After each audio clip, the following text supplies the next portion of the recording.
Hello.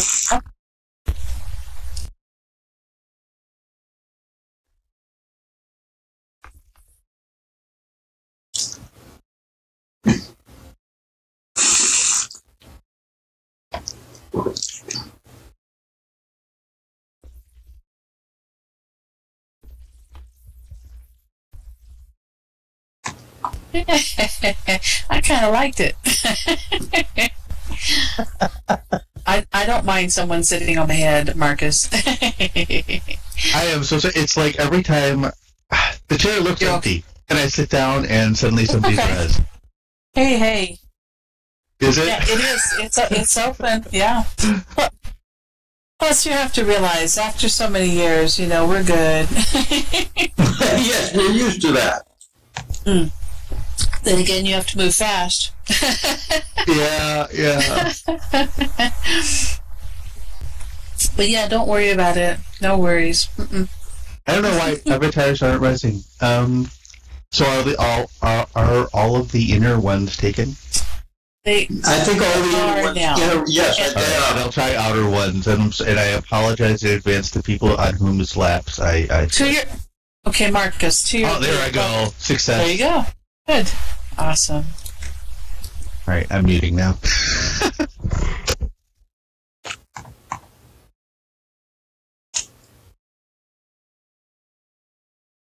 Great turnout. Going over here on another speaker. Outer ones, and I'm saying. Sorry, my memory's not that good. Hi, General. How are you?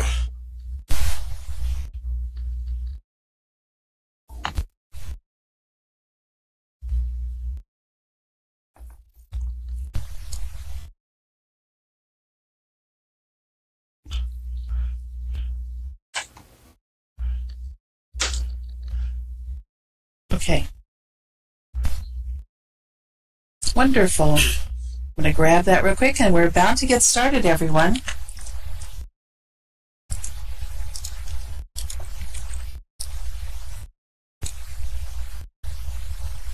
Hey, good to see you. Okay, let's go ahead and begin. It's the top of the hour. This is Lear. Hey, thanks, Beth. Welcome to the Use Cases for Social Virtual Reality Compass Points. Let me introduce our speakers. Now, you're welcome to talk, so don't think you have to be quiet while I'm tapping on this speakeasy, okay? Alice Krieger is a former educator and education researcher sidelined by multiple sclerosis.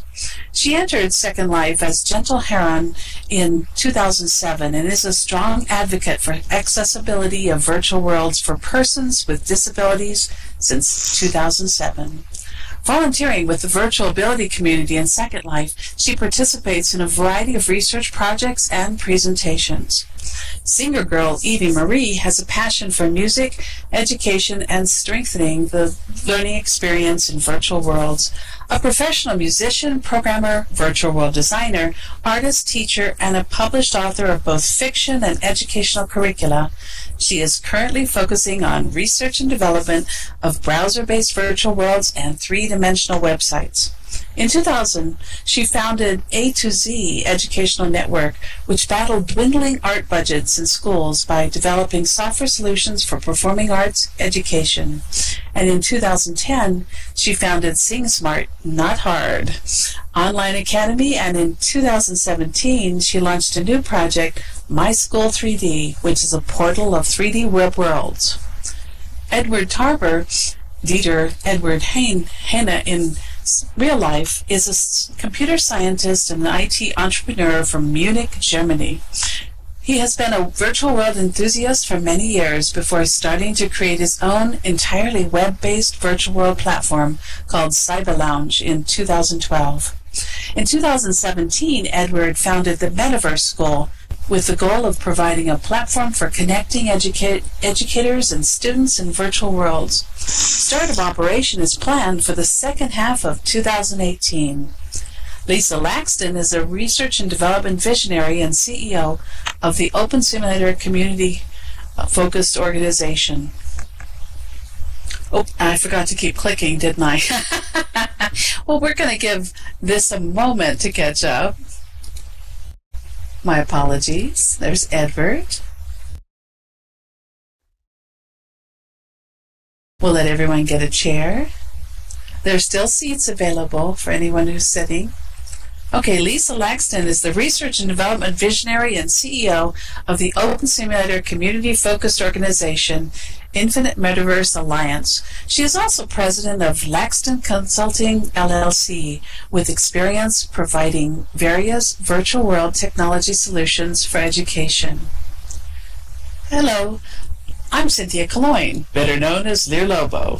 I'm a professor with CTU Doctoral and a computer science instructor for CCCS. Last year, I received the Thinkerer Award from Virtual World's Best Practices in Education and the honor of a $25,000 grant. We didn't get the money, by the way. It went to research for our team's Mars Expedition simulation. I'm a published author and a host of 250-plus speaker sessions on virtual environments and games, and a virtual world class junkie who's attended over 700 design classes. Let's begin. Smiles at Lisa.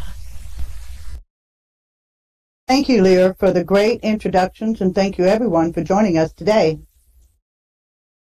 I want to offer special thanks to our panel members and to Thinkerer's Selby Evans for facilitating the exhibit area. We'll offer landmarks near the end of the session. IMA is a research, development, and philanthropic foundation formed in response to open source community needs for maximizing societal benefits. Our core mission is a focus on inclusive design thinking to advance virtual worlds, virtual reality, and synthetic environments. In general, social virtual reality is an industry term that groups these emerging technologies together.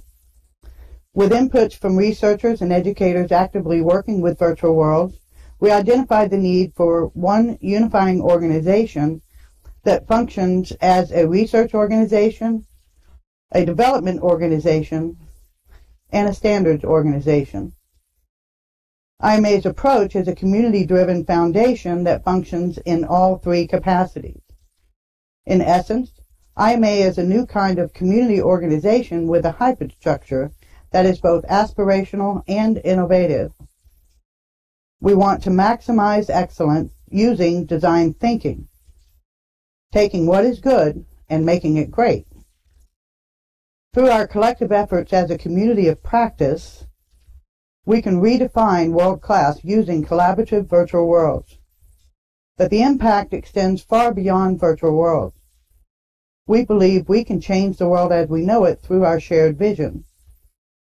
The work began in 2016 with a focus on use case analysis and innovation. People involved in IMA run the gamut from casual users to developers. Gentle, Edward, Singer, Lear, and Selby represent a diverse subset of people involved in IMA. This roundtable has 4 interesting compass points: east, west, north, and south. So let's get started with our question in the east. Gentle, in your experience, what are the recent advances in virtual world technologies as they exist today? Good morning, everybody. Virtual ability is involved with older technologies than those you will hear about from most of my colleagues here. We began in Second Life over 10 years ago, almost 11 now, when some friends with disabilities began inviting other people to try out this newfangled virtual world. We've been dealing with the needs of people with a wide range of disabling conditions, including physical disabilities like tremors or paralysis, mental disabilities such as learning disabilities or memory difficulties, emotional disabilities such as not understanding how to deal with your feelings during social interactions, developmental disabilities resulting in lack of maturity, and sensory disabilities like deafness and blindness. Our community members may use an amazingly varied array of assistive technologies in accessing their computers. These range from some of our people are toe typers, some use on-screen keyboards, there are some who use eye gaze typing for paralysis. We have people who use text-to-voice readers because they are dyslexic. We have blind people who use screen readers, Virtual worlds are amazingly flexible, and so far we've been able to accommodate every type of assistive device that individuals have needed to use. It is exciting to work with people like these on the panel as they add features to their new technologies that will enable more people who use assistive devices because of disability to become virtual world users. Virtual Ability has always been interested in providing accessibility consulting on educational and research projects involving virtual worlds. Thank you, Gentle. Edward, in your experience, what are the recent advances in virtual world technologies as they exist today? Okay, also hello from my side. My goal always was to create a virtual world platform for everyone without any need for registration in the beginning. To build an environment which is easy to access and also easy to use. To create a platform which runs on many different devices like PCs, Chromebooks, tablets and even smartphones. This led to the development of CyberLounge, a purely web-based virtual world platform running entirely in the browser. Development began in 2012 with a beta going live in late 2013. The current technologies were introduced on a regular basis to support the demand for more and more functionality, for example, voice chat based on WebRTC, and also additional features were implemented to improve accessibility, like offering speech-to-text and text-to-speech functions. Tools for building, animating, and sharing are directly integrated into the platform. External content, for example, 3D models, textures, documents, and even complete avatars can be imported by using simple drag and drop from the desktop. Advanced features like support for realistic light and shadows were added to increase appeal for the gaming generation, and stereo rendering on cardboard devices allows for an even deeper immersion into the virtual environment. Though the main target is social virtuality, the platform is very usable for counseling, teaching, and collaboration. A pilot project is currently in progress to create a virtual group study environment for 400 students at a German college. Summing up, web-based virtual environments will develop into a perfect entry-level platform, attracting educators, learners, and simple visitors. It is a chance for social virtuality to gain traction as a mainstream technology. Thank you, Edward. Singer, in your experience, what are the recent advances in virtual world technologies as they exist today? Well, hello everyone, and thank you. It's a pleasure to be here today. I am excited to share the possibilities that 3D websites and virtual worlds in a web browser provide. First, let me share that my journey did not begin as a programmer, but as an educator like you, performing arts and music education to be more specific. Most of you probably are aware that when a school needs to cut their budgets, the art departments are usually the first to go. And as I watched this happen, I felt the need to do something more, something bigger, and that is when I turned to technology. So first with Flash-based software, then online academies, eventually here to virtual worlds, and now virtual worlds in a web browser. I'm here today not only to share the successful experience of my students, but also to issue an invitation. I'm hoping a few of you would like to join our beta program to help us develop additional solutions in your area of expertise. With recent advancements, we now have the ability to add self-learning exhibits and real-time live classroom training to a browser-based 3D environment. You can do this with a single environment or a hybrid environment by combining classic virtual worlds like this one and/or web-based applications. The self-learning exhibits could easily be considered a mashup of museums and libraries. They provide the educational benefit of encompassing every learning style.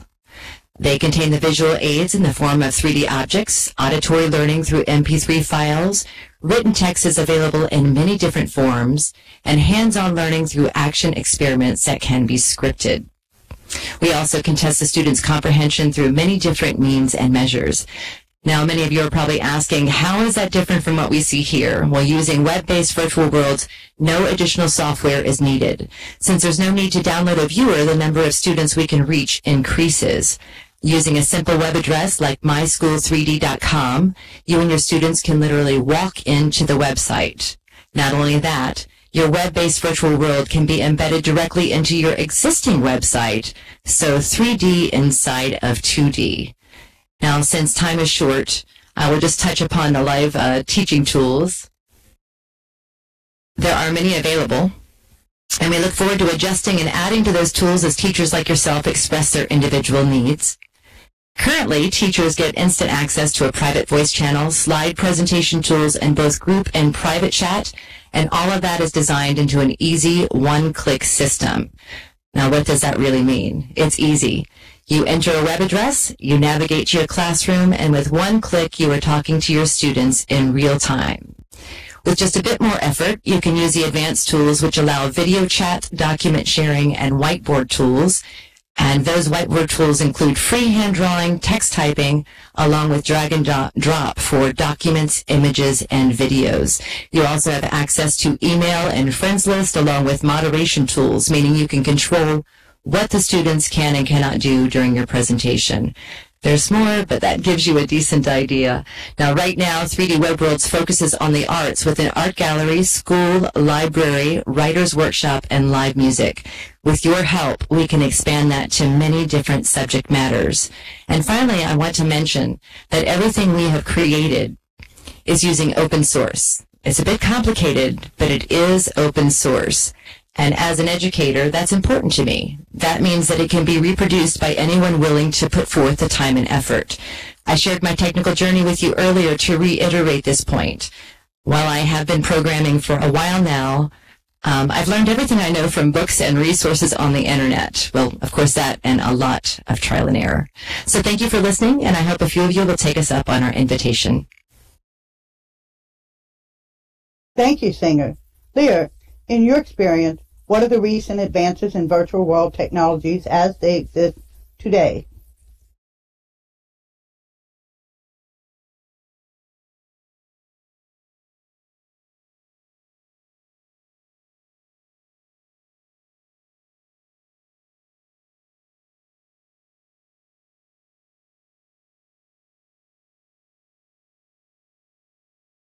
Leah, turn voice on, please. Thank you, Gentle. Among the many advances are motion capture animation, mesh. In Second Life, there's bento animations, and then enhancers to server performance, and hosting OpenSim servers from home via low-cost service or in the cloud. Free content for educators using OpenSimulator has never been more available, with the OpenSim freebie of the day hosted by Thurza Ember, who organizes and hosts the Hypergrid Safari. We see advances in technology integration with analytics dashboards for collecting and analyzing data, especially important for educators from the virtual world, and it helps schools make critical decisions. Some write voice apps for hands-free access to data via Amazon Echo's Alexa.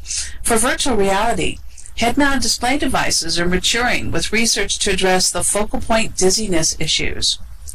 We'll see growth in head-mounted display device sales, VR game software, and devices that increase immersion and presence, touch and gesture devices, and motion capture equipment for capturing how people move in these spaces.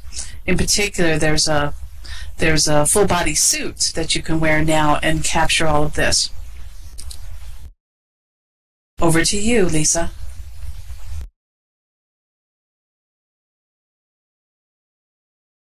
Great inputs, everyone. It becomes evident each use case requires analytical thinking to solve problems considering virtual world design rationale, features associated with social use, security requirements, and accessibility. From the east, we head west. Gentle, in your view, what challenges need solutions to drive the paradigm shift towards social virtual reality? People who develop websites are somewhat familiar with accessibility standards. Those standards have been around for years now. In the U.S., we have Section 508 standards, and I will give you links that you can click and come back to later. We have Section 255 guidelines from the Access Board. Those are also part of our accessibility standards. And internationally, we have the Web Content Accessibility Guidelines, or WCAG. The U.S. Access Board makes recommendations for accessibility rules and regulations that are intended to accompany U.S. laws. While Virtual Ability has provided data to the Access Board about accessibility of medical diagnostic equipment, we've not yet been successful in convincing anyone there that we need similar rules and regulations about virtual worlds. I'm going to let that ring through. I apologize for coming through on the speaker. The problem of inaccessibility is compounded by virtual worlds such as Second Life, where the content is user-created.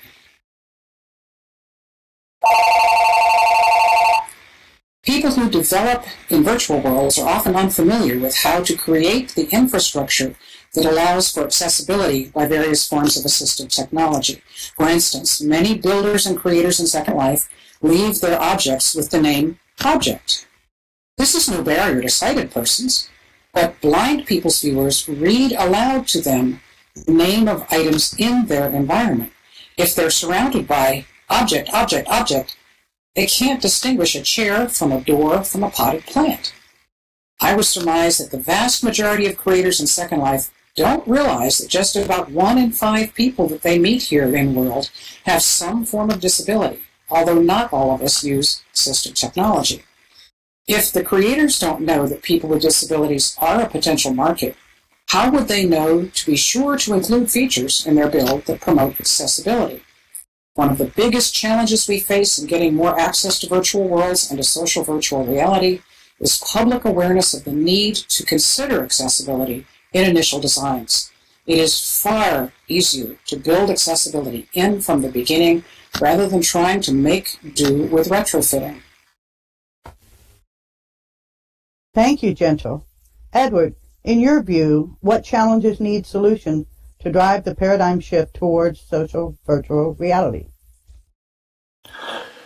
In my opinion, the challenge is about finding the balance between keeping things simple enough to attract new users without previous social virtual world experience and providing a rich feature set and an interesting environment without a steep learning curve. This experience should be available for everyone, with or without disabilities. Regarding the ease of access and use, web-based virtual worlds are a great entry into social virtual reality. Users already are able to create a home there and may share it with other people. These features are simple to use and result in a quick, successful experience independent of the purpose, no matter if it's about education or entertainment. Providing all features of the established platforms on the web will still take a while, though, and technical limitations imposed by the browsers so far are difficult to overcome. But as soon as the user experience will match the other advantages, a lot more users will join social virtual worlds. Thank you, Edward. Singer, in your view, what challenges need solutions to drive the paradigm shift towards social virtual reality?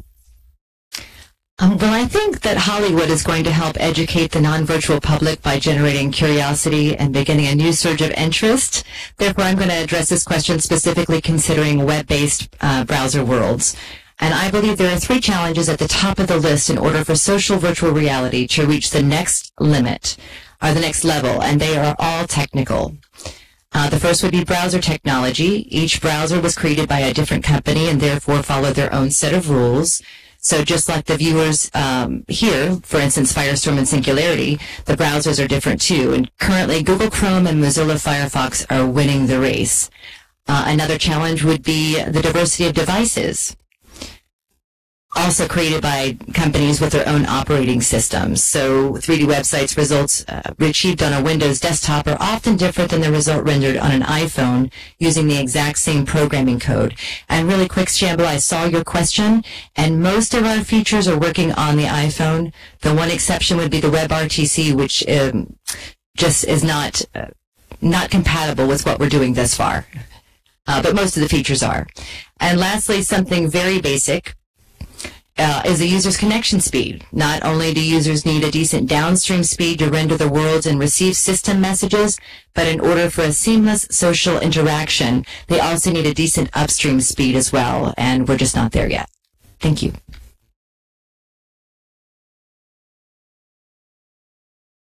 Thank you, Singer. Lear, in your view, what challenges need solutions to drive the paradigm shift towards social virtual reality? Thank you, Lisa. A paradigm shift helps us to adapt to new ways of interacting with technology. Among the challenges facing virtual worlds are how to design lightweight interfaces that support social virtual reality across mobile devices and wearable technology, as well as ubiquitous participation from anywhere and any place. For users who do not want to create content, this task is simpler. But to me, virtual reality is not a passive excursion, but instead it's a place for socialization and community, for education and work, and for creativity. In my classes, students must be able to create content and assemble their creations into projects that simulate and express their ideas and the class concepts. The same with Beth.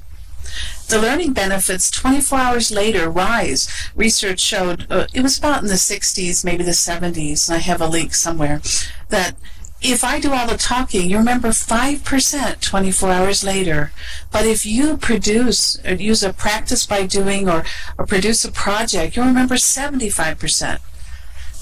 But if we knew this use case from Facebook's perspective, how will social virtual reality extend the social experience? What will happen with digital rights when Facebook adds 3D VR content? Back to you, Lisa. I concur. Each unique use case, much like research, has associated challenges that require both analytical approaches to problem solving by design.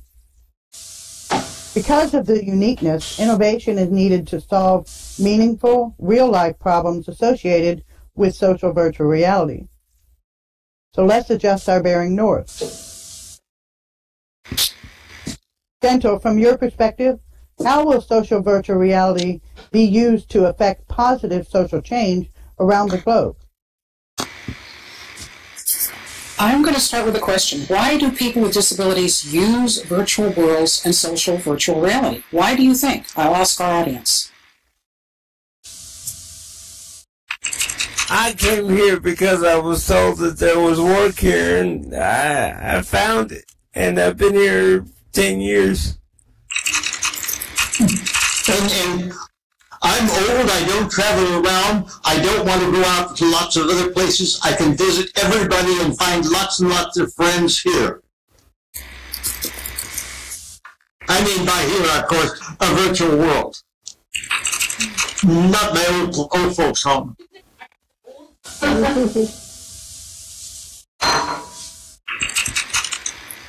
Okay, and I think you're saying the thing that I wanted to say. People with disabilities come to virtual worlds for all the same reasons anybody does. People sometimes are surprised that virtual ability has totally blind community members. They ask me, why would blind people even want to join Second Life? It's such a virtual environment. And I respond this way. Why did you want to join Second Life? Might a blind person feel similar? And besides, isn't RL a highly visual environment? With the right tools, whether it's a guide dog or a white cane, a blind person can navigate and function well in the physical world. Really, what they need in a virtual world are tools that allow them to sense their avatar's environment. Many of us with disabilities are physically and socially isolated in our daily lives. Being able to interact with peers and with new friends in virtual worlds and social virtual reality is a huge benefit to us. Once we are seen as regular people with abilities, not as abnormal people with disabilities, daily life will be more pleasant for us, and it will be more rich for persons who don't yet have disabilities. We really do have a lot to offer, given a chance. Thank you, Gentle. Edward, from your perspective, how will social virtual reality be used to affect positive social change around the globe? Providing social virtual reality platforms brings people closer together from all around the world. Joining an event or just meeting with peers and friends is as simple as clicking a web link. And support for a wider variety of devices will also reduce barriers for the use of social virtual reality platforms. Offering online study courses or in the near future even jobs performed in online environments will bring education and job opportunities to regions of the planet where these are very limited in real life. And we, as virtual world developers, have the power to provide these environments to almost everyone. Thank you, Edward. Singer, from your perspective, how will social virtual reality be used to affect positive social change around the globe? Well, as we have learned here in what I call a classic virtual world, and is already mentioned by my colleagues, I really enjoyed that, and thank you, Gentle. That was wonderful. Is it makes connecting people with people all over the world and in multiple time zones an easier possibility. But you already know this. When I first heard this question was to be asked today during an educational conference, my first thought was about online schools and how it could affect students. And we all know that school is both a learning and a social environment.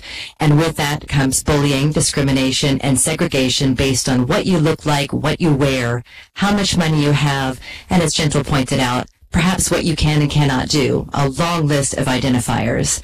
So virtual schools will still offer socialization, but give more students the opportunity to express who they are through their words, deeds, actions, and achievements, not hindered by some pre-selected label. So using web-based browser worlds, we have the opportunity to reach a larger number of students. And whether those worlds are used to transition students into a classic world like this, or it remains their preferred environment, either or would work. Thank you. Thank you, Singer. Leah, from your perspective, how will social virtual reality be used to affect positive social change around the globe? Thank you, Lisa. The broad community and global outreach are strengths that we've mentioned already for social VR.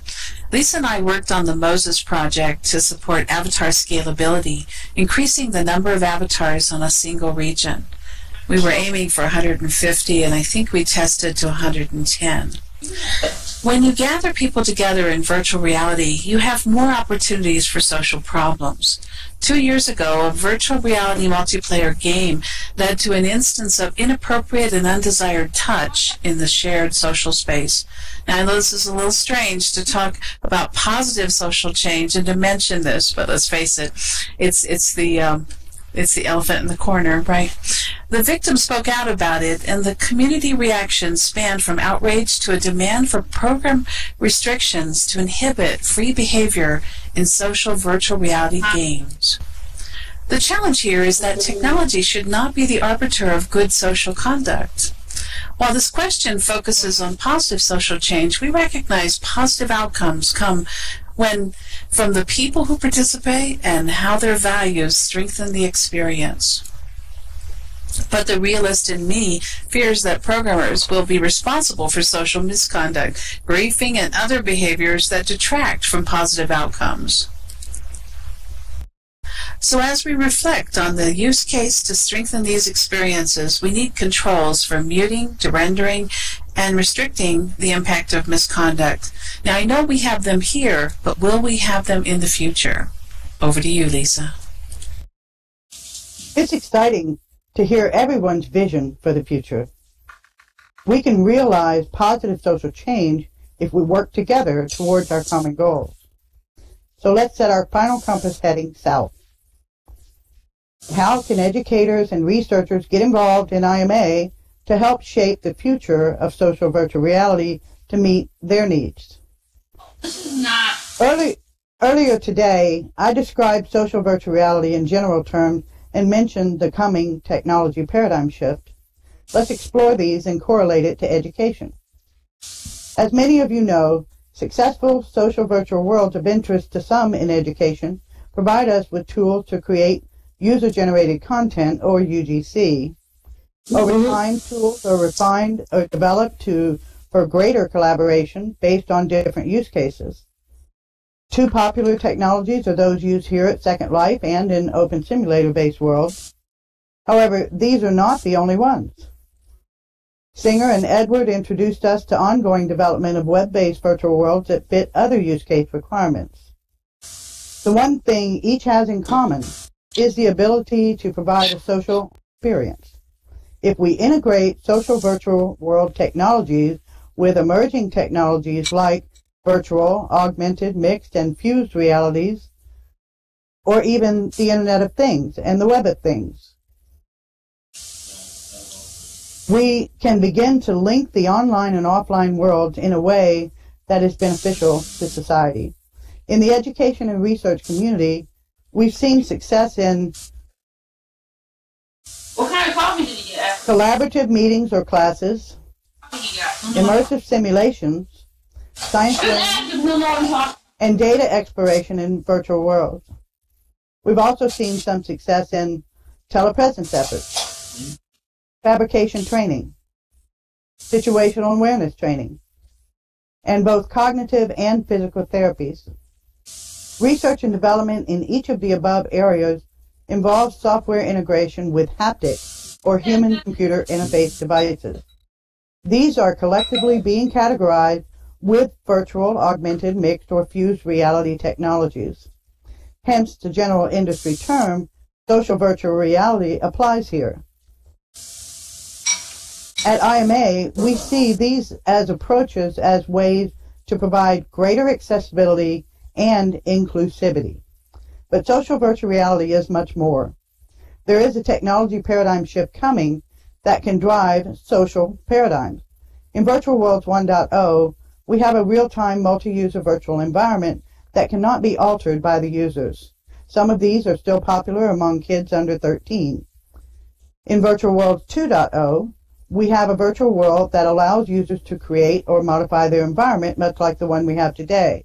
We have augmentalists use it to extend real-world identities, and then you have immersionalists who use it for alternate identities. Both expand their usage with avatar object and environment UGC as a key component driving viral sharing experiences, like with YouTube. In Virtual Worlds 3.0, we have all of the components of 1 and 2, but we will also have portable user-generated spaces, not just content, and new features that enhance experiences. Because of existing technology limitations, a new generation of virtual world technology needs to be developed. 3.0 is the coming technology paradigm shift. The drivers are presence and self-expression. In other words, how real it feels, whether users experience an emotive bond, and whether it creates a sense of ownership and curation. This is important for education, given most students would like to study a VR course, yet only 7% of teachers regularly use it, according to the State of Technology and Education 2016 report.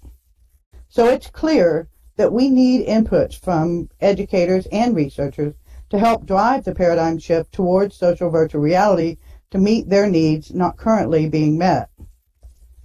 You don't need a formal membership in IMA to be a part of our community of practice to communicate these needs. You can engage in any project presented here by contacting any of us. To get more involved in IMA, a good place to start is our Become a Member page. Gentle, how can educators and researchers get involved to help shape the future of virtual reality to meet their needs?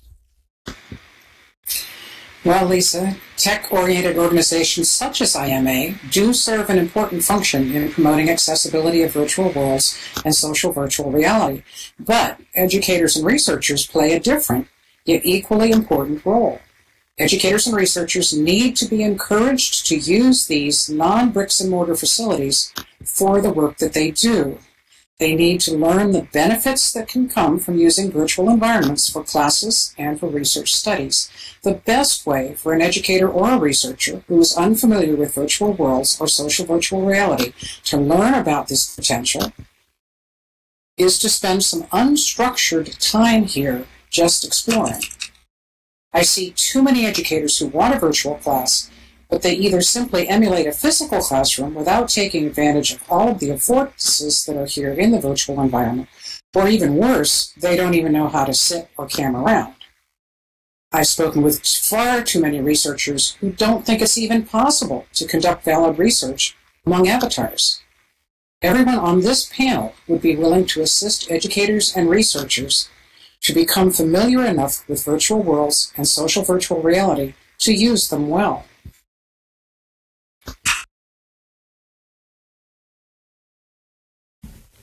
Thank you, Gentle Edward. How can researchers and educators get involved to help shape the future of social virtual reality to meet their needs? We, as virtual world developers, are depending on the input from the education and the research community. We really love to implement new and useful features to increase the benefit of social virtual reality. An organized approach to collecting feature requests, conducting usability tests, and piloting online courses in virtual worlds will help with the advancements and wider distribution of these platforms. A mutual effort coordinated by organizations like IMA will really speed up the development of virtual worlds.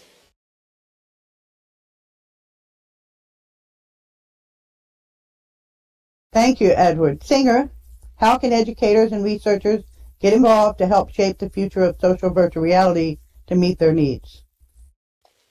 Well, I agree, of course, that bringing educators and researchers together is imperative to the success. And communication is the key, isn't it? We can design systems all day long that fit our own personal needs, but sharing what you need or want individually or as a collective is imperative to the overall success. And in my humble opinion, it doesn't stop there. Maybe you are like Lisa, who brought us all together to share this information with you, and thank you again for that invitation. Or maybe you're a virtual world builder like Luna of Lunaria, who provided us with a beautiful new art gallery. We need structures that can be exported from here OpenSim to build these worlds. Or maybe you're a programmer or virtual world guru like Bill Blight that helps us connect the dots, and sometimes even at 4 in the morning. Maybe you're a visionary like Leighton Martram, who sees a valuable use for technology and wants to help us shape and build solutions for a specific industry. Maybe you are like Selby Evans or Jamie Jordan, who provide constant support, mentoring, and marketing outreach. Or maybe you want to be on the front line testing all of our new designs and features, finding those bugs like Terry Tam. If you want to join the pioneers of this revolutionary advancement of social virtual reality, like the incredible individuals I just mentioned, then there's a part you can play, educator, research, or any of the roles, and far beyond that. All you have to do is reach out, and I certainly look forward to talking to anyone that is interested. Thank you. Thank you, Singer. Lear, how can educators and researchers get involved to help shape the future of social virtual reality to meet their needs? Thank you, Lisa. We invite you to participate with IMA and help define the use cases, test the web world, Cyber Lounge, OpenSim, and other research designs. As educators, we are on the front lines in class, helping students learn even as they develop their social skills, their digital literacy, netiquette, and respect for others. Social VR will face some of the same challenges that games like The Sims Online faced. At GameTech, Will Wright, the lead designer of The Sims, SimCity, and Spore, he spoke on social virtual world challenges in The Sims Online. Users started acting like the Sim Mafia, spreading misconduct and extortion throughout their virtual game world. Despite the popularity of the Sims franchise, when many players come together to play and work on their social skills, the online game became difficult to play. We need strategies for reflecting on character strengths and reinforcing positive outcomes, as well as the techniques for mitigating the impact of misconduct. Researchers need to develop and evaluate tool features that support a diverse set of needs and use cases for strengthening the social experience. Thank you. Thank you, Lear. If anyone has questions, now is a good time to ask.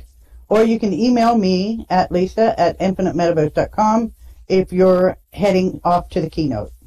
Lear, do we have a giver for participants?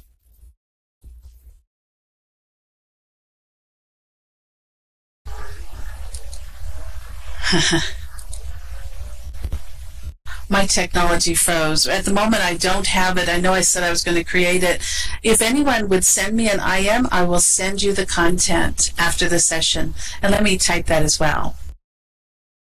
Okay, there is an exhibit area facilitated by Selby Evans off of the main gateway, and Virtual Ability has an area there next to it, and Dieter also has an area in the 300s area where Avicon, ScienceSpace, and some of the other folks have their exhibits. So hopefully we can get those landmarks to you if you send an IM to Lear. And the My School 3D is at 504. That was one of the ones I haven't been able to visit yet.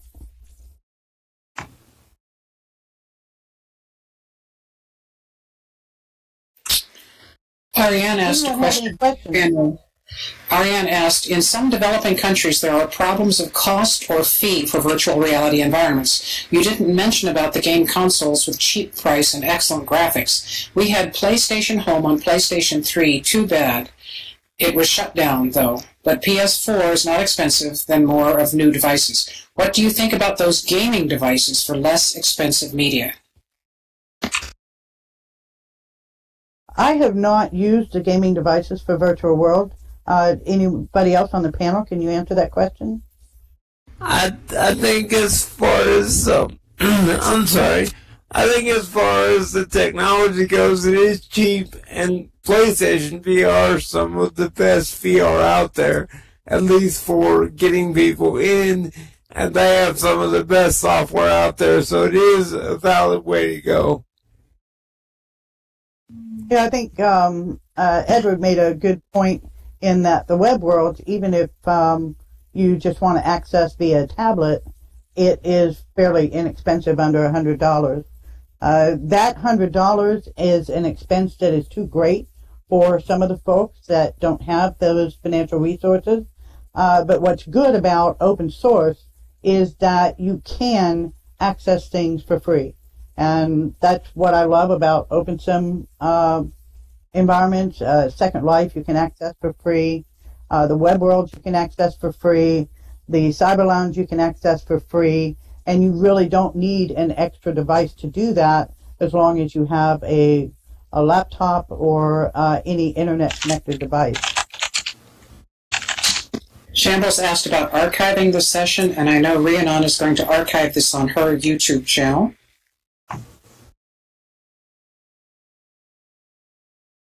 Well, I will be posting articles, and actually some of the content has already been posted in my blog. I will be posting other articles covering this content and a whole lot more, I think. If you can find, I've already posted links to my blog. With reference to the mention about Kinect, as most of us know, the Kinect is a Microsoft product. So if you have a virtual world that uses Kinect, like the Control-Out Studio viewer that's no longer in development, you're limited to a Windows machine. However, there is an Open Kinect initiative out there. That's one of the things that IMA would like to look at to see if we can get it working on different operating systems.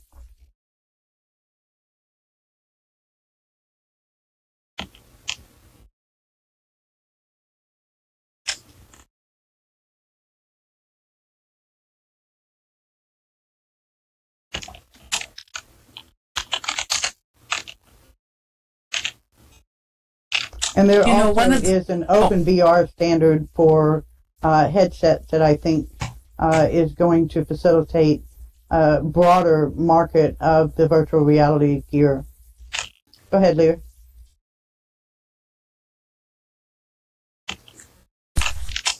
Headsets struggled with comfort, right? Or people struggled with comfort for headsets. And one of the challenges here is Stanford in their research noted that when they inserted a little translucent piece of glass in between all the different layers, people were then able to distinguish the difference between objects at a distance and objects near to the avatar. And that was one of the reasons they were hypothesizing that people felt so uncomfortable, dizzy, motion sick, nauseous, etc. Is this the mind trying to reconcile those differences? So they're trying to get closer to comfort. Another area for game-based devices is the price point. They're trying to get from $3.99 down to an even lower price point and yet increase the comfort, right? So I know there were questions about game-based consoles, and you have to realize the more millions of people they get using these technologies, the better it is for all of us when it comes to having low-cost technologies we can use in these kinds of spaces, right? Yeah, and I just wanted to mention one other technology. I know Beth mentioned augmented reality this morning.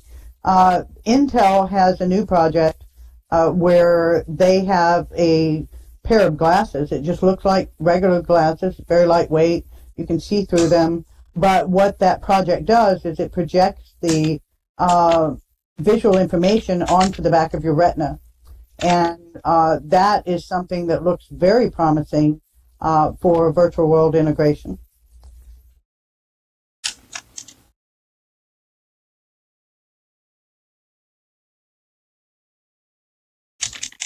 This notion about focal point, if you're wondering what I'm talking about, imagine for a moment you're holding a camera and you have adjustable focus, right?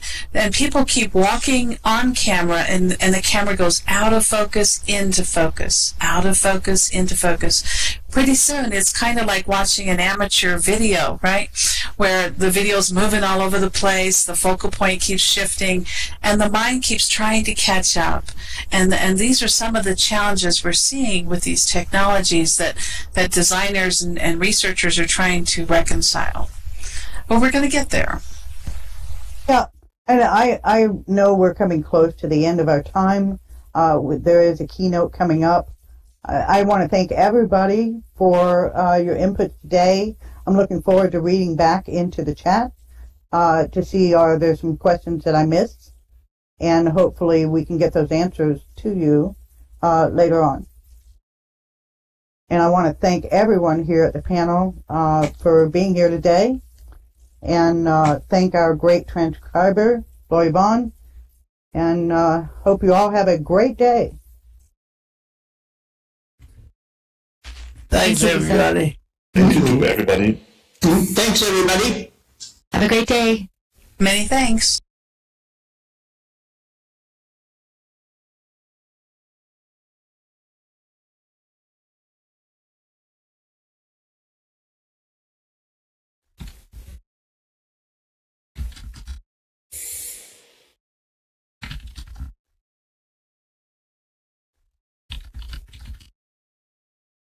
Also wanted to thank Joyce. I know she's away from the computer, but she is running the video, so I'll look forward to watching us later.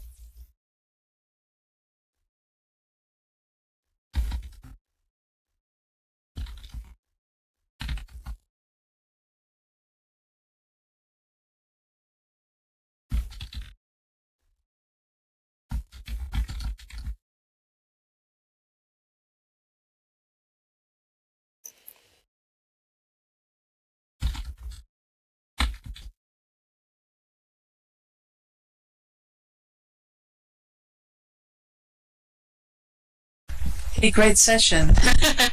I am so sorry about the teleport information for the keynote for the folks here heading out. That's a good point. Build what? Like, did the teachers build this, or you build it, or the kids build it?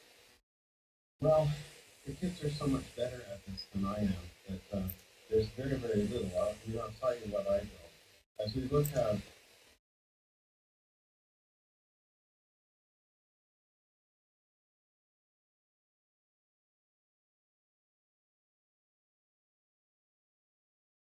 and which is there a particular ancient build that you like to do? Yeah, these kids just finished up doing cut an inch crease. And did you do?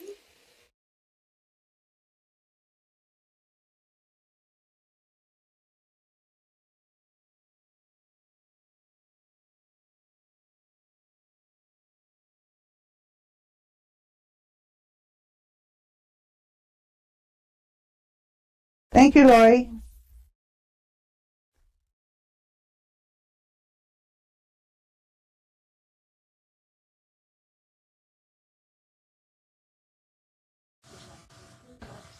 Here is the information. I went and grabbed a swirl real quick.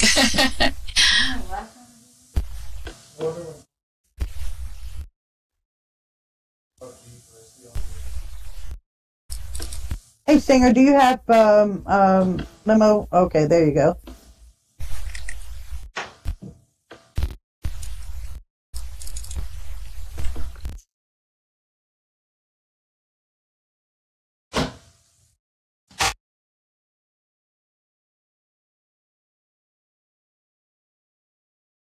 Okay, Gentle, rest well. Thank you very much. I know you've been working hard all morning.